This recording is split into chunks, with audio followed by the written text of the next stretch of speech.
تو ایسے انسانی آنکھ دور کی چیز قریب ہوتے ہوئے دیکھ سکتی ہے، اور بالآخر انہوں نے منزل پالی اور اس بات کو تسلیم کیا۔ امام جعفر صادق علیہ السلام نے فرمایا کہ یہ جو چاند انسان اتنا چھوٹا سا دیکھتا ہے، اصل میں یہ ایک چھوٹی سی دنیا کی مثل ہے، اور اس میں اللہ نے پہاڑ تشکیل دیے۔ لوگ اس وقت مذاق اڑاتے تھے، لیکن 7 جنوری 1610 میں گیلیلیو نے جب اسی دوربین سے جو امام کے اقوال کی روشنی میں بنائی گئی تھی چاند کو دیکھا تو وہ دنگ رہ گیا اور دنیا کو چیخ چیخ کے بتانے لگا کہ مسلمانوں کے امام جعفر صادق نے سچ کہا تھا، یہ چاند دور سے ایک دنیا لگتی ہے اور اس میں پہاڑ بستے ہیں۔ امام جعفر صادق علیہ السلام نے فرمایا، یہ جو ستارے جو تم ایک نقطے کی طرح آسمانوں پہ دیکھتے ہو، اصل میں ان ستاروں میں بعض ستارے ایسے ہیں جو ہمارے سورج سے ہزاروں گنا بڑے ہیں، اور ان کے نزدیک ہمارا سورج ایک بجھے ہوئے چراغ کی مثل ہے۔ لوگ ہنستے رہے کہ یہ کیا ہے،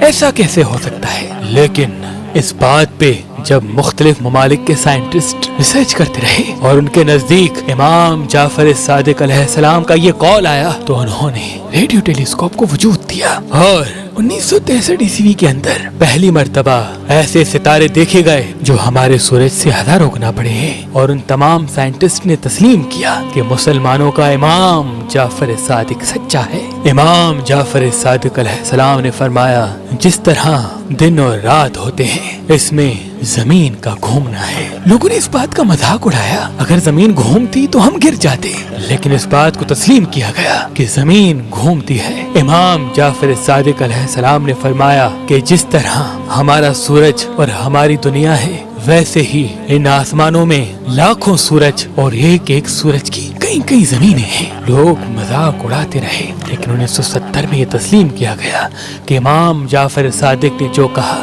وہ سچ ہے۔ امام جعفر صادق علیہ السلام نے فرمایا کہ کائنات کی ہر چیز حرکت کرتی ہے۔ لوگوں نے اس دور مذاق سمجھا کہ پتھر پڑا ہے کیسے حرکت کر رہا ہے، یہ چیزیں رکھی ہوئی ہیں کیسے حرکت کر رہی ہیں، لیکن جے تھامسن، نیم بوہر اور مختلف سائنٹسٹ نے اس بات کو پروف دیا کہ جو امام جعفر صادق نے فرمایا وہ سچ ہے۔ ہر جاندار اور بے جان چیزوں کے بیچ میں الیکٹرانز اور پروٹون حرکت کرتے ہیں۔ ایٹن کول پر 1972 میں جب اس نے ہیبرو یونیورسٹی میں تدریس شروع کی تو اس نے امام جعفر صادق علیہ السلام کے لیے یہ کہا کہ انہوں نے 400 ایسے شاگرد دنیا کو دیے جنہوں نے پوری دنیا میں علم پھیلایا۔ اگر وہ 400 شاگرد نہ ہوتے تو آج یہ دنیا اس جگہ نہ ہوتی جس جگہ آج ہے۔ آپ کی سخاوت کا عالم یہ تھا کہ خود بھوکے رہ کے دوسروں کا پیٹ بھرنا آپ کی عادت تھی، اور آپ کے اخلاق کا عالم یہ تھا کہ ایک مرتبہ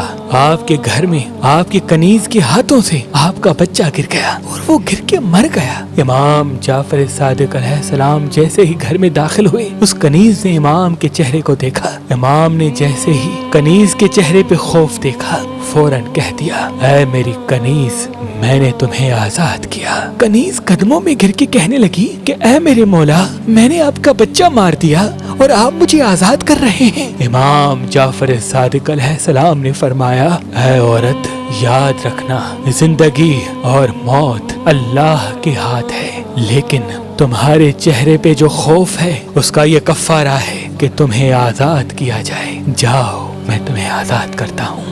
لوگوں کے دلوں میں امام جعفر صادق علیہ السلام کی محبت بڑھنے لگی۔ اس دور دنیا کے تمام عالم سے جب کوئی پوچھتا تھا کہ تم نے یہ علم کہاں سے سیکھا تو سب یہ کہتے تھے، ہم نے یہ علوم نواسائے رسول امام جعفر صادق علیہ السلام سے سیکھے۔ آپ کے لیے حضرت ابو حنیفہ فرماتے ہیں کہ اگر میں 2 سال امام جعفر صادق علیہ السلام کا شاگرد نہ ہوتا تو آج یہ نعمان امام اعظم نہ ہوتا۔ آپ کی شہرت و عزت بڑھتے ہوئے دیکھ کے عباسی خلفاء اور بھی حسد کرنے لگے کہ بادشاہ ہم ہیں، حکومت ہماری ہے، لیکن لوگ ان پھٹے پرانے کپڑے پہننے والے آل علی آل فاطمہ کی عزت کیوں کیا کرتے ہیں؟ تو بس یوں سادات پہ کھلم کھلا ظلم شروع ہو گیا. سادات کو قتل کرنے کا سلسلہ قائم ہو گیا. امام جعفر صادق علیہ السلام کے مدرسے پہ پابندی لگا دی گئی اور امام جعفر صادق علیہ السلام کے شاگردوں کو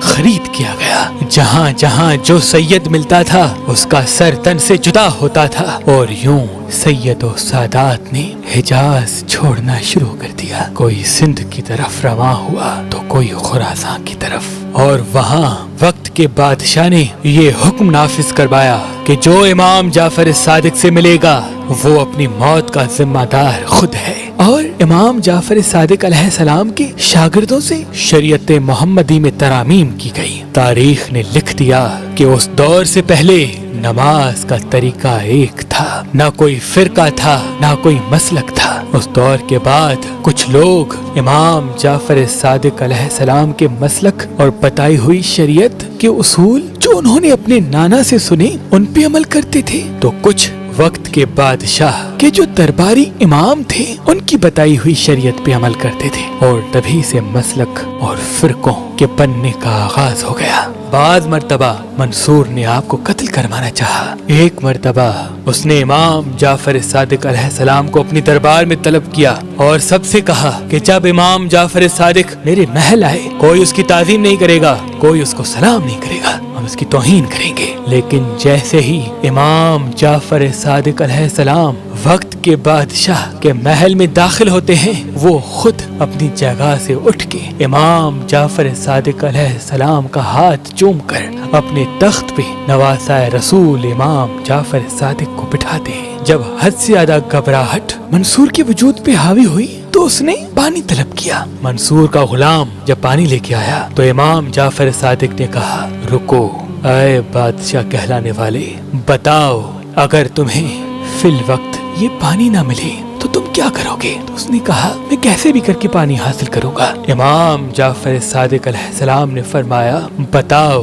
اگر اس وقت تم اس پانی کی قیمت لگاؤ تو کیا قیمت لگاؤ گے؟ اس نے کہا میں اپنی آدھی دولت دینے کے لیے تیار ہو جاؤں گا. امام نے کہا پانی پی لو. اس نے جیسے ہی پانی پیا امام جعفر صادق علیہ السلام نے فرمایا اے بادشاہ کہلانے والے، بتاؤ اگر یہ پانی جو تم نے ابھی پیا تمہارے جسم سے باہر نہ نکلے اور ناسور بننے لگے، بیماریاں ہونے لگے تو تم کیا کرو گے؟ تو اس نے کہا میں کسی حکیم کو بلاؤں گا اور کہوں گا میرا علاج کر. امام نے کہا اس کی کیا قیمت لگاؤ گے؟ اس نے کہا میں اپنی آدھی دولت دے دوں گا. امام مسکرا کے فرمانے لگے اے بادشاہ کہلانے والے، دیکھ ایک انسان کی اوقات کیا ہے. تمہاری یہ پوری دولت صرف اس تھوڑے سے پانی جتنی ہے. تم نے آدھی دولت پانی پینے میں ختم کر دی اور آدھی دولت پانی نکالنے میں. پھر بھی تو تکبر کرتا ہے، پھر بھی تو اپنے آپ کو بادشاہ سمجھتا ہے. تیری قدرت تیرے جسم پہ نہیں اور تو زمین کی بات کرتا ہے. انسان کے لیے بہتر یہ ہے کہ وہ اپنے آپ کو حقیر سمجھے. جب بے انتہا عباسی خلفاء جلنے لگے تو انہوں نے امام کو زہر دلوایا. بعض مرتبہ زہر دینے کے بعد بالآخر 15 شوال 148 ہجری بمطابق 14 دسمبر 765 عیسوی میں انگور میں زہر دینے کے سبب آپ دارالفنا سے دارالبقا کی طرف کوچ کر گئے اور انسانوں نے اپنے ہاتھوں سے علم کا یہ دروازہ بھی اپنے لیے بند کر دیا، اپنے لیے بند کر دیا، اپنے لیے بند کر دیا. آج بھی پوری دنیا اس رسول اللہ کے نواسے کو دنیا کا سب سے عظیم سائنٹسٹ تسلیم کرتی ہے. سلام ہو نواسائے رسول، اماموں کے امام، امام جعفر صادق پر، امام جعفر صادق پر، امام جعفر صادق پر.